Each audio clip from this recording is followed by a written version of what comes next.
Welcome to the show, where I guide therapists to attract their ideal client, scale their impact, and increase their freedom and flexibility by creating online educational resources. This is the Scaling Therapy Practice. In order to change for any kind of online course, our motivation to change has to be greater, has to overcome the inertia of the status quo, of what's familiar, of getting out of our comfort zone. And that's where the role of the teacher comes in, or the course creator or the facilitator. We have to basically create a safe space. You're basically helping people who want to make an omelet break the eggshell. That's their comfort zone.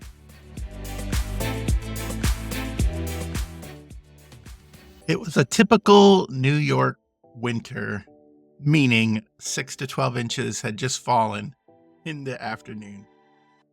And my brother and I were tasked with shoveling the driveway. Not my favorite chore, but I didn't mind the snow. So we went out, grabbed our shovels, and started shoveling. And the driveway where we were at just loomed large. We were at a friend's house, and the driveway was twice or three times as long as our driveway. And I would take a shovel and it looked like I did nothing, like I did no work. And I'd take another shovel and do no work. And after what seemed like hours, which was probably only 15 minutes, I looked up and I saw how long we had to go. And I just got discouraged. And I turned to my brother and was like, oh man, we're never going to get done. And in a moment of brilliance that I don't think my brother realized he was being brilliant at the time, but in a moment of brilliance, he looked back and he said, yeah, James, but just look how far we've come.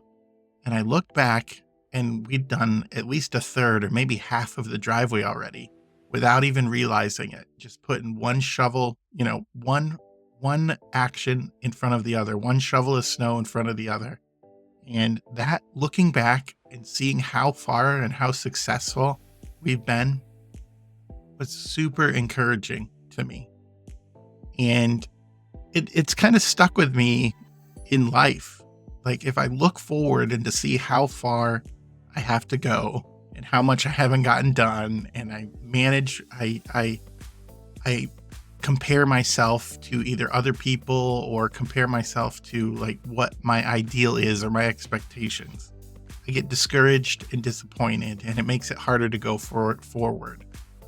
But really, when I take a look back and this year or the last 5 years and see how far I've come, it's really encouraging, and it motivates me to keep pressing on, keep taking one more shovelful to go forward.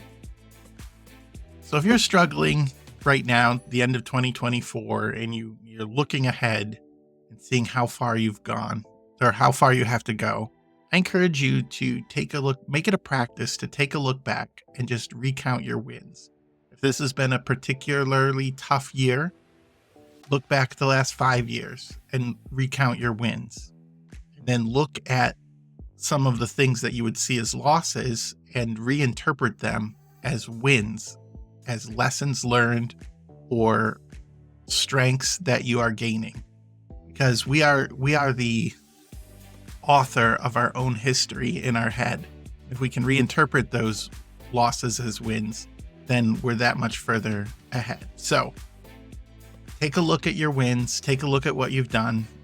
If you find me on social media, I'm on here, James Marland, or Course Creation Studio, or I have a community group you can find on coursecreationstudio.com, and just recount your wins. What are the wins for the year? And that is going to do far more to energize you than almost anything could, because really you're a winner. You have things that other people need. You are doing things that are spectacular. Sometimes when we just focus on what we haven't done, we get distressed and discouraged. So focus on the wins and then share them. please share them with me, and I'm going to share mine in the community group. And we're going to end 2024 really strong. If you want to start 2025 out strong and you're thinking about creating online educational resources, I'm starting a cohort in January. So go to the website and take a look and apply to be a part of the cohort starting in January. And I'll work with you until you have developed and launched a pilot course. Hello, and welcome to the Scaling Therapy Practice. This is your host, James Marland. This is the show where we empower mission-driven leaders to launch life-changing online courses. I'm really thrilled today to have my special guest, Rebecca Cuevas. She is the author of Course Design Formula, How to Teach Anything to Anyone Online. I've gone to some of her trainings already, and I really enjoyed her presentation and her easy to follow information and steps. And I'm really just thrilled to have, a giant here who understands course creation and how to arrange things on the show. So Rebecca, welcome to the show. James, thank you so much for that wonderful introduction. I think this is the first time I've ever been called a giant, so I'm very honored. We all stand on the shoulders of people who came before us. True. And you've got multiple years of experience, and I've benefited from some of your training. So I'm just really glad to bring you to the audience. Thank you. It's an honor to be here, James. So how I like to start out is just letting people introduce themselves, because most people didn't start out doing online work or online course creation or any of what we're doing right now. So there's a story or a backstory. So Rebecca, could you fill us in on how you came to become an online educator and supporter coach? Sure, James. Well, my first adventures in teaching was after my first day of kindergarten, when I came home and lined up all my stuffed animals, and there may have been an unwilling younger sibling involved as well, and taught them everything I'd learned in school that day, because I just thought it was the best thing since sliced bread. So I love teaching. And so I was a teacher, and for 15 years, I ran the school education program for 2 public utilities here in Southern California, reaching thousands of students in, 12 school districts, teaching them about how the water gets to your house, how the electricity gets to your house, don't stick a fork in the toaster, electrical safety, And what was so exciting about those programs was that I got to design them from the ground up. So I was already doing instructional design and teaching live in classrooms. And around 2007, I started noticing that every classroom had a digital smartboard. And I thought, gosh, there's a lot of potential to reach more people, to do things online. But I knew zero about doing things online. So I ended up going back to school and getting a second master's in instructional technology. I have 2 master's degrees in education. The first one is in curriculum development. The second one's in instructional technology. But what I still discovered was, at first I thought what everyone thinks, which is you've got a great program. It works on in person. Just turn it into a video, digitize it, put it online. And what I very quickly discovered was that things that worked so well in person, taking the whole class out on the playground and doing an interactive, at movement activity, it was just like watching paint dry if you turned it into a video. Because now, instead of you as a learner being, doing fun things with your friends in person and a playground, now you're sitting watching other kids have fun. And that's not fun at all. And so I said, what is the secret here? How do I know how to teach so well, but there's something missing here. And it literally took me 10 years of trying all the things that don't work. So you're welcome. That's actually one of the most valuable things about this, is that I can save people a tremendous amount of time, because most of the things that we normally intuitively think are going to be great, like making an hour-long talking heads video of ourselves explaining our stuff, that's not going to create an engaging learning experience. So eventually I discovered, you mentioned standing on the shoulders of giants. And one of the really big giants whose shoulders I stand on is Robert M. Gagne, who is a very leading educational researcher and theorist. And he discovered that you could divide the types of transformations people get from learning into 5 different kinds. And especially for your audience of therapists, one of the really important ones is mindset change. And the thing is, so how do you structure? He did research into how you can structure your learning to deliver the actual transformation you want. So if you want someone to change their mindset, here's how you need to set that up. And interestingly enough, you start with, here's all the things that you could do but don't work. So, and it seems counterintuitive because we go, well, shouldn't we start with the positive? But actually, when it comes to mindset change, you have a choice. You could continue to, be a couch potato or whatever you're doing that isn't working, right? So it's important to understand that you do have that option, but it's not going to get you to the result you want. So another important part of mindset change teaching is helping people connect with their why, both their immediate why, like I want to, lose weight for my friend's wedding in 3 weeks, and their long-term why, which is I want to, live to 100 so I can play with my great grandchildren. So I want to be healthy. So I have to change my mindset from let me be a couch potato to let me get up early and exercise, something like that. I have a question about that because often we know what we want. Like I want to lose weight for the wedding, or I want to have a healthier lifestyle. Like we're connected to that, but we don't change. Why? Exactly. Why don't we change? One of the biggest reasons why we don't change is, but there's a couple of reasons. One could have to do with our own motivation. We want it, but not enough to overcome the other factors that are, for example, maybe, this happens to me all the time. There's things I want to do, but I don't have time in the day to do them, So that's why the first thing you have to look at when designing instruction is instruction the answer to the problem? And I'll give you a case study that was in one of my books I read for my master's. So imagine you have a company that has noticed that the employees are smoking. So they just, too much smoking going on. So they said, let's have an employee improvement program. What do they call those things? Yep. And we'll bring an expert in to teach about the dangers of smoking and why smoking is bad. It's going to be mandatory overtime. They have to come, blah, blah, blah. So it doesn't work. People smoke more after this program. Why? Because they didn't get to the root cause of why people were smoking, which is that all the already existing mandatory overtime was stressing them out so much, and they were tired and stressed out. So forcing them to more mandatory overtime to tell them why smoking is bad is not the solution to that problem. So somebody else described it this way, is that smoking did its job. They did it because smoking solved a problem for them that they wanted solved. They wanted the stress relief gone. They wanted to engage in something that made them feel good. They wanted to hang out with their friends and like chat about nothing while, isn't stress so bad? They wanted to commiserate over whatever. And smoking is how that was done.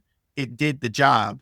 Just like a milkshake might solve your need for a sweet treat or hunger or desire, or maybe your kid, it's doing its job. What is the job to be done? And instruction did not solve the problem. Well, actually, so you're bringing in another really important part of mindset change, which is that part of mindset change is showing, first of all, what doesn't work, then what does work, which is obviously the heart of the thing. And the find your why that I mentioned. But then this is the key that addresses what you just said, inspiring role models and case studies. In other words, other people who were exhausted and had kids, and that's why they were having milkshakes at 2 a.m., but really wanted to train for a marathon. And this is what they did. And they switched their milkshake for a green drink. And now they, are the sponsor of some, marathon or something. So you need to have those inspiring role models so that you can see other people who have done this, because many people, for example, people who are trying to break out of generational poverty, generational trauma, they may not have any positive role models. They never have seen anyone who isn't a smoker or who ever went to college or whatever it is that they're trying to achieve. So, and I know for myself, for example, when I set out to write a book, I didn't know anyone who had personally written a book. And I think most people probably don't. And I joined like a wonderful online community self-publishing school of people who were writing books. And there I saw other people go from, hey, this is my PDF, can you check it for spelling, to, hey, my book got #1 in its category on Amazon. And this became a regular occurrence. So now I'm like, this is what people do. People write books. It's normal. They did it. I can do it. And that's exactly what happened. And now almost everyone I know has written a book. So, I think that we need to surround ourselves with positive role models and also become a positive role model. The other part of mindset change that's super important to answer your question, why don't we change, is you have to have long-term support. So, and again, for your audience, if someone wants to create a course to promote some kind of positive mindset change, it's important that either you provide the long-term support, which a therapist, for example, could do by creating a membership community for their audience, which is a great way to get recurring revenue. Or if you don't want to do it or can't do it for some reason, build in a way for them to get support. And I'll give you an example. This is not really a therapy example, but let's say your course is on how to grow orchids in, California, right? Or how to grow orchids worldwide. So that people are going to need support for their personal growing experience. You can't provide it, but because you're not in all those locations, but you can hook them up. You can have a resource list of here's how to find your local agricultural extension service. In other words, there may be existing support available that people don't know about. And your job as a course creator is to connect people with those resources or help them find their own resources, for support. So mindset change requires all those components, understanding what doesn't work, obviously understanding what can work better. That's the heart of it, the program. Deeply connecting with your why for short-term win and long-term success. Why do you need both? Because otherwise you fit into the outfit for the wedding and then you're back to eating Pop-Tarts, because again, the kids are stressing out at 2 a.m. And then there's the role models and the support. But James, I think what you brought up is key, which is that we do things for a reason because they solve a purpose they solve a problem in our life.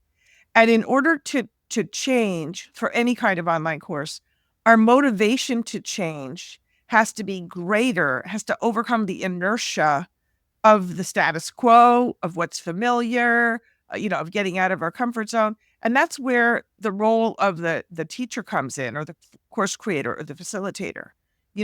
We have to basically create a safe space. You're basically helping people who want to make an omelet break the eggshell. That's their comfort zone.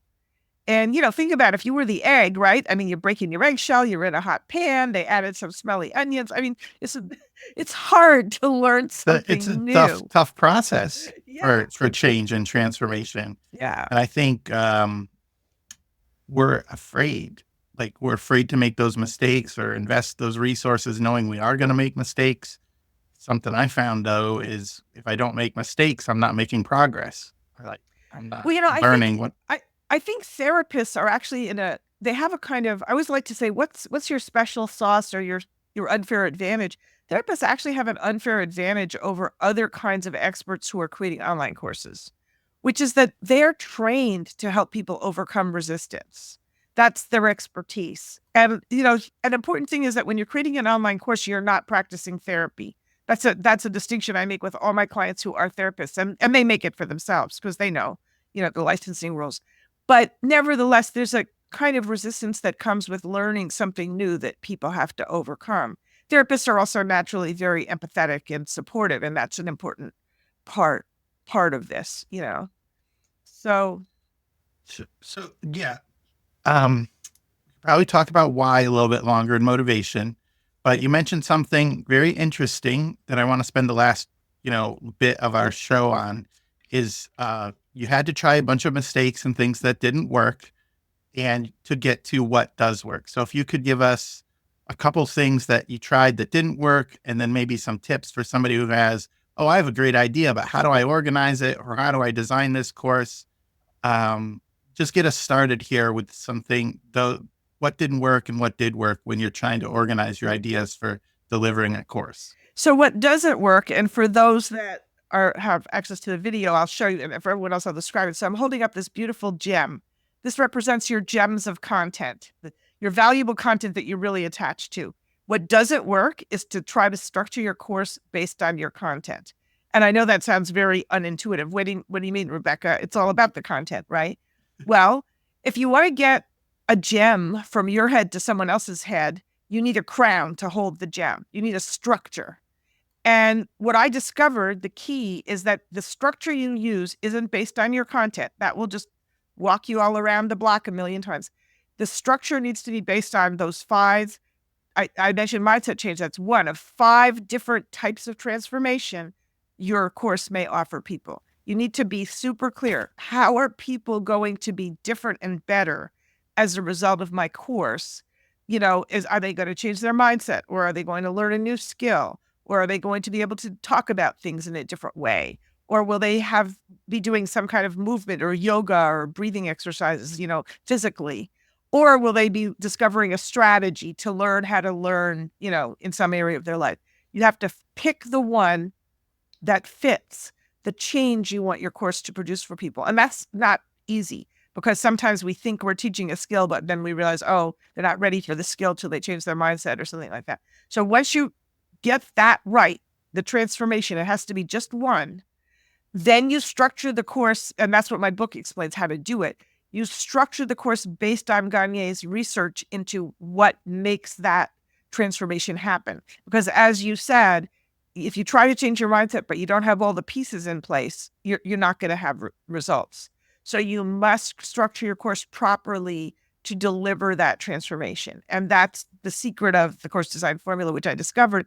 The things I tried that didn't work were, let's do fun things that teachers do in classrooms. Again, using my prior knowledge, my past experience. So for example, I created this online scavenger hunt to look for a certain type of words in a foreign language and then realized my students are beginners. They can't read anything in that language. They won't even be able to go to the website and find any words, So another thing that doesn't work is to start building a lot of stuff without having a design plan.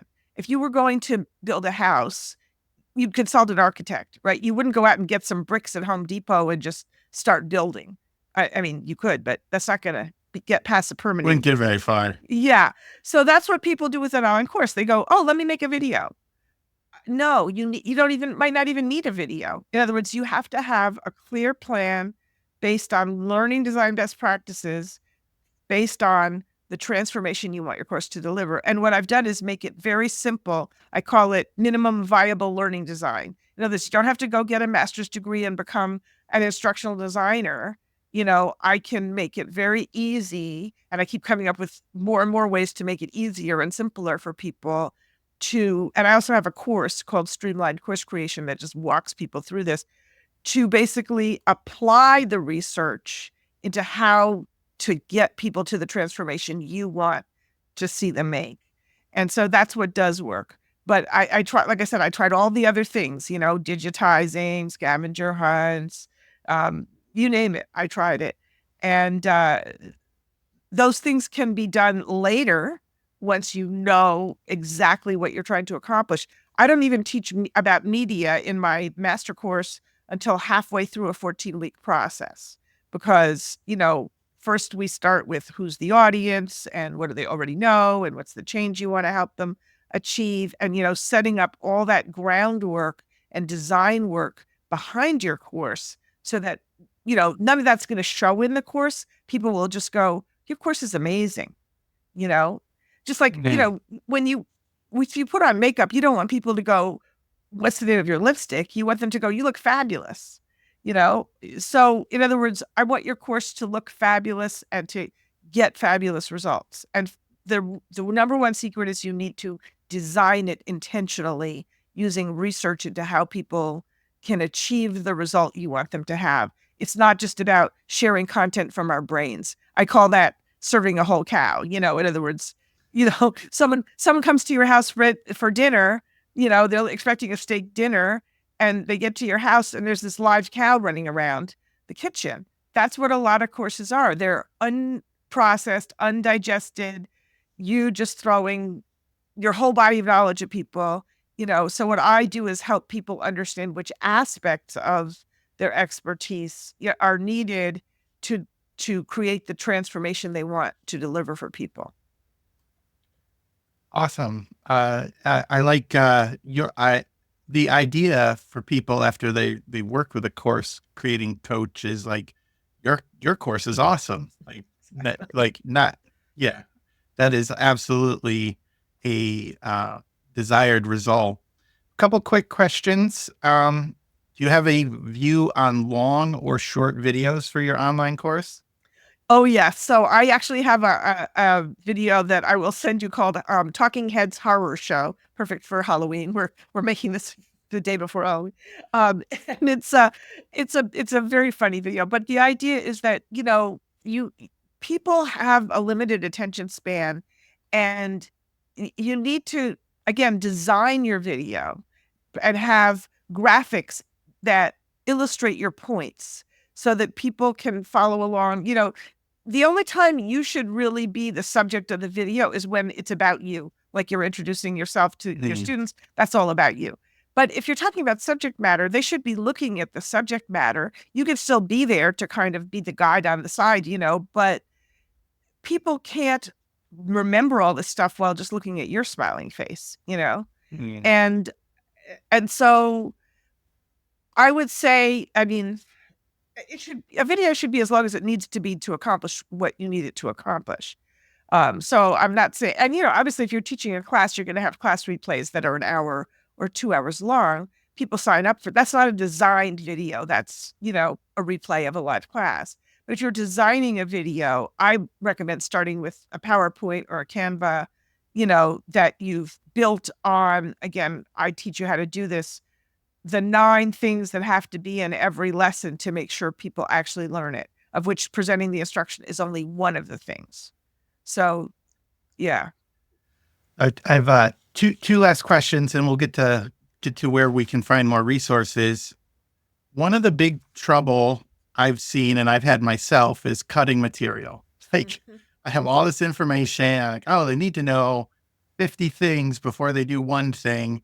And then that leads to like exhaustion and student, burnout because you've given them too stuff. So that a lot of the videos I appreciate they're shorter and they cut a lot of stuff. They're designed for that, but I find it difficult sometimes to cut things. Do you have any quick advice on how to cut things? Well, exactly. So, Michelangelo is famous for having said that it was so easy for him to make the statue of David because he just looked at the block of marble and then he removed everything that wasn't David. But we're not Michelangelo. So, but the real key there is understand the statue of David. In other words, understand the beautiful, magnificent thing that you want your students to achieve, and then ruthlessly cut anything that doesn't lead directly to that. And again, if you start from your content, if you're attached to that block of marble, it's going to rip your heart out to cut anything out of it. And as an expert, we're attached to the block of marble. That's what I also call your whole cow. In other words, all your expertise. So that's why I'm saying it requires a complete mindset shift from I'm sharing my expertise now, how do I cut it up, to I'm producing a transformation. What does research tell us must be included? And then you don't even have to, then you look at your block of marble or your stuff or your content, your treasure chest of gems as just a resource or palette that you can get things from. So in other words, don't cut. You'll drive yourself crazy. You do a totally different process, which is have a design based on research of how people are going to get to the result you want, and then take aspects of your expertise that fit in certain places of the design. So instead of, like, I had a client once who said, oh, I've got, thousands of hours of video of live presentations I've done, and I've got to watch all of them. No, I said, no, you absolutely don't. And that will not get you the result you want. Instead, let's design this new thing that you're creating. And then you may have some video that you could take some pieces of, or just make some short new video. But my first piece of advice is if you're thinking of watching thousands of hours of video or ruthlessly cutting all your stuff, don't do that.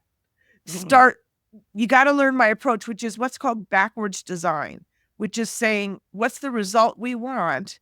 And then how do we work backwards from that? And that will tell you what needs to be in, and you won't have to cut anything.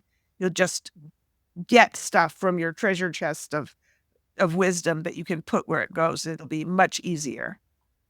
That sounds great. You don't have to cut anything if you start with the right design and plan.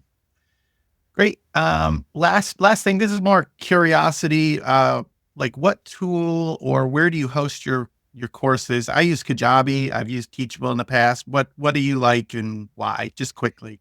I like Thinkific. I'm a Thinkific expert. And the reason I like it is that it makes it very quick and easy to structure the learning, to set up. It's focused on learning. I think, different platforms have different strengths. They all have pluses and minuses, but Thinkific works well with my brain. I like it too because it's sort of like in Lego pieces. Like you can create small things and then you can put them together and you can create bundles of courses, or you can create a membership site, or you can reuse lessons if you need to. So I like Thinkific. It's for myself and also for my clients. But I have clients that have worked on all different platforms as well. Sure. Yeah, just like you said, everybody chooses something for their own reasons. But I just like to know what other people use. And I've heard very good things about Thinkific. So, well, Rebecca, I've really enjoyed this conversation. And can you tell us where people can find you online, what courses you're offering, and maybe anything you want? Where can we find you? Well, the two places. One is Amazon. Look for my book, Course Design Formula, How to Teach Anything to Anyone Online. And also my website, learnandgetsmarter.com. And I have free resources you can download from the website. I have a free meeting on Saturdays. The public's welcome to come if you want to connect with other like-minded people who are creating courses. I do have a lot of therapists. I have, people in all different fields. That's like a think tank we've been doing since the beginning of the pandemic. I have a streamlined course that you can use to create your course in anywhere from a day to a week. And the other good thing about it, you don't know AI. You don't need AI. This works faster and better than AI, which is, I'm not opposed to AI for research and things like that, but for creating your course, I highly recommend stick to your own expertise and use the course design formula. Then you have no intellectual property concerns and things like that. So my streamlined course creation course is on my website. I have a master course that's 2 cohorts a year, 6 months each time. That's for people who, they don't just want to create a course, they want to become transformational online teachers who can literally teach anything to anyone. So if you're planning to really, be a mentor, have a community, create lots of courses, and some people are very passionate about that, the master course is a wonderful place to do that. And people can schedule a free strategy session with me, and we can take a deep dive into your vision for what you want to create and come up with a customized plan. I also do coaching and consulting. So my website, I would say, and Amazon are the best places to start Great. out. I will definitely include that in the show notes so people can find you and engage with some of this wonderful material. And I'm just so thrilled that you came on the show and shared your information with us. Thanks so much for being here. Thanks for having me, James. This was a pleasure. I really enjoyed it. And I hope people have great success with their courses. And if I can support you, I'm here all the way. All right. Well, thanks again to our guest, Rebecca Cuevas. Did I say it right? We're going to cut this. Great job. Cuevas. Okay. No, don't cut it. Hold on. It's perfect.